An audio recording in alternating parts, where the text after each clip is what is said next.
नमस्कार दोस्तों, स्वागत है आपका फिर से एक बार मेरे YouTube channel supreme classify Sudhir में। आज का जो हमारा प्रैक्टिस सेट का पहला जो क्वेश्चन है, a number of refugees dash been turned back at the border. Turn back का मतलब होता है वापस लौट जाना, वापस लौट गए थे। अब देखो इसमें क्या लिखेंगे, हम हैव लिखेंगे, आर लिखेंगे, हैज लिखेंगे या इज लिखेंगे। पहली बात, अगर हम सेंटेंस को लिखते हैं अ number of, a great number of, या फिर लिखते हैं अ गुड नंबर ऑफ। क्या लिखते हैं? A good number of. क्या लिखा? A great number of, a good number of, या अ नंबर ऑफ। तो हम जो सेंटेंस के साथ जो वर्ब लिखते हैं ना, क्या लिखते हैं? जो वर्ब लिखते हैं ना, वो हमारे पास प्लूरल वर्ब लिख जाती है। क्या लिख जाती है? ये अपने पास प्लूरल वर्ब लेते हैं। कौन सी लेते हैं? ये अपने पास है प्लूरल वर्ब लेते हैं। प्लूरल वर्ब लिख जाते हैं इनके साथ। समझ में आ गया ना? अब देखो इसमें प्लूरल वर्ब कहां कहां पे है। या तो हम हैव को लिखेंगे या फिर आर को लिखेंगे। समझ में आ गया ना? लेकिन हम हैज को नहीं लिखेंगे तो खत्म हो गया। ये इज भी खत्म हो, क्योंकि सिंगुलर वर्ब है, दोनों लिखे नहीं जाएंगी। दूसरी और बात देखो, अपने पास सेंटेंस के अंदर क्या लिखा है? वर्ब की थर्ड फॉर्म लिखी है। अगर बीन नहीं होता तो फिर हम पजल हो जाते हैं, यहाँ पे आर लिखे या हैव लिखे। फिर हमारे, क्योंकि पैसिव में भी लिखा जाता है आर, पैसिव में इज एम आर तो अपने साथ वर्ब की थर्ड फॉर्म लेता है। बट यहाँ पे क्लियर कर रखा है, बीन लिखा है। क्या लिखा है? बीन लिखा है। तो इसका मतलब अपने पास आर भी नहीं आएगा, तो क्या लिखा जाएगा? हैव लिखा जाएगा। क्योंकि हम सेंटेंस के अंदर किसके साथ है? हैज के साथ है, हैव के साथ, या फिर पास्ट में हैड के साथ ही क्या लिखते हैं? बीन लिखते हैं। फिर उसके बाद वर्ब की थर्ड फॉर्म लिखी जाती है। समझ में आ गया ना? नेक्स्ट सेंटेंस देखिए। नेक्स्ट सेंटेंस अपने पास, neither Shyam dash Rohit came to. ये तो आसान क्वेश्चन, ज्यादा कुछ पढ़ने की जरूरत है ही नहीं इसके अंदर, क्योंकि अपने पास जोड़े होते हैं। क्या होते हैं? अपने पास जोड़े होते हैं। नीदर नोर, NEITH, नीदर नोर। अगर फिर आपके पास आ जाए तो इधर, इधर और not only, not only but also, क्योंकि ये सेंटेंस जोड़े में जाते हैं। ये दोनों आते हैं दो के लिए। किसके लिए क्या आते हैं? दो के लिए। ये होता है दो में से कोई एक भी नहीं, और इधर और होता है दो में से कोई एक। समझ में आ गया ना? आगे देखो, क्या नीदर के साथ एंड लगेगा? नहीं लगेगा।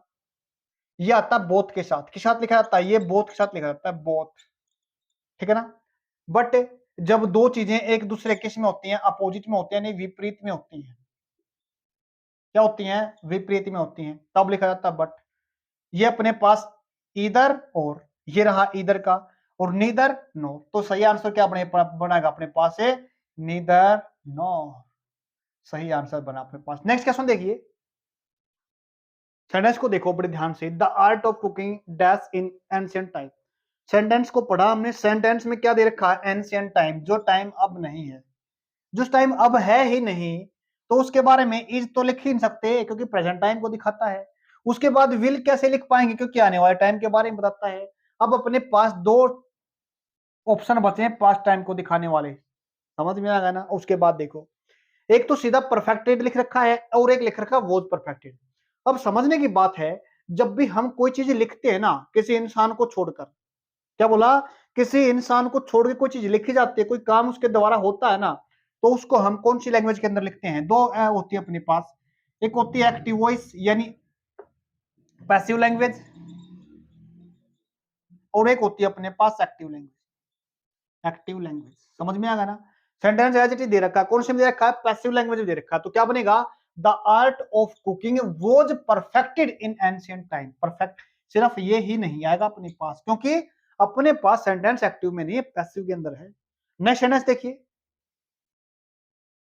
फोर्थ क्वेश्चन अपने पास, कैन यू टेल। अपने पास उससे वो क्या बोलते हैं? प्रेपोजिशन से क्वेश्चन है। Can you tell the difference dash butter and rice. अभी अभी हमने क्वेश्चन किया था, चलो उसमें से कुछ अलग चीज है। जब भी हम किसी दो के बीच में डिफरेंस करते हैं, दो के बीच में बात करते हैं ना, क्या बोला? दो के बीच में बात करते हैं, तो दो को दिखाने के लिए अपने पास क्या होती है? सॉरी, प्रेपोजिशन बिटवीन लिखी जाती है। क्या लिखी जाती है? प्रेपोजिशन बिटवीन लिखी जाती है। दो से ज्यादा को दिखाने के लिए हम क्या लिखते हैं?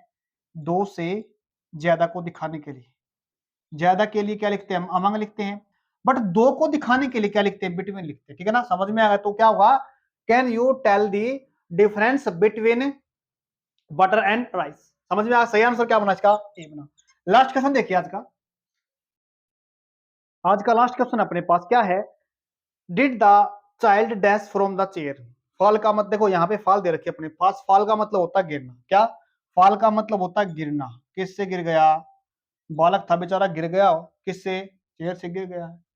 अब एक बात और समझिए, आईएनजी फॉर्म कहाँ पे लिखते हैं, जहां पे काम को कैसे दिखाते हैं, चलते हुए दिखाते हैं, ठीक है ना। और थर्ड फॉर्म कहाँ पे लिखते हैं, जहां पे कोई काम खत्म हो गया, जिसके काम के खत्म होने की सेंस को दिखाता है, काम पूरा हो गया तो दिखाते हैं। इसके साथ क्या लिखा जाता है अपने पास, या तो हैज लिखा जाता है, या हैव लिखा जाता है, या फिर पास्ट में लिखेंगे तो हैड के साथ लिखते हैं इसको। ये भी नहीं आएगा अपने पास ऑप्शन में, ये भी नहीं आएगा अपने पास ऑप्शन में। तो क्या आएगा, क्या ये आएगा, ये आएगा अपने पास कौन सी वर्ब की सेकंड फॉर्म है ना, कौन सी वर्ब की सेकंड फॉर्म है। जब हमने पहले सेकंड फॉर्म लिख रखी है तो फर्स्ट फॉर्म तो अपने पास ये होती है, सेकंड फॉर्म अपने पास ये होती है। तो क्या हम सेकंड फॉर्म के साथ सेकंड फॉर्म लिख सकते हैं, नहीं, गलत हो जाएगा, ये भी लिखा जाएगा। तो क्या लिखेंगे, फॉल। तो सही ऑप्शन क्या रहेगा अपने पास से, फॉल रहेगा। समझ में आ गया ना, the child sorry did the child fall from the chair, तो किससे गिर गया था बेचारा, चेयर से गिर गया। समझ में आ गया ना। उम्मीद करता हूँ सारे के सारे, तो लास्ट क्वेश्चन मैंने खुद दिखा दिया आपको, प्रैक्टिस के लिए तो नहीं आई, प्रैक्टिस के लिए होता था, कमेंट बॉक्स में जवाब देना होता था, लेकिन आज पहले करवा दिया आपको। उम्मीद करता हूँ आपको ये समझ में आ रहा होगा। अगर आपको समझ में आता है तो comment like comment share subscribe भी कर दिया करो, ताकि हम भी बार बार अच्छे अच्छे आपके लिए क्लास बना के लेके आए। आज के लिए इतना ही, धन्यवाद।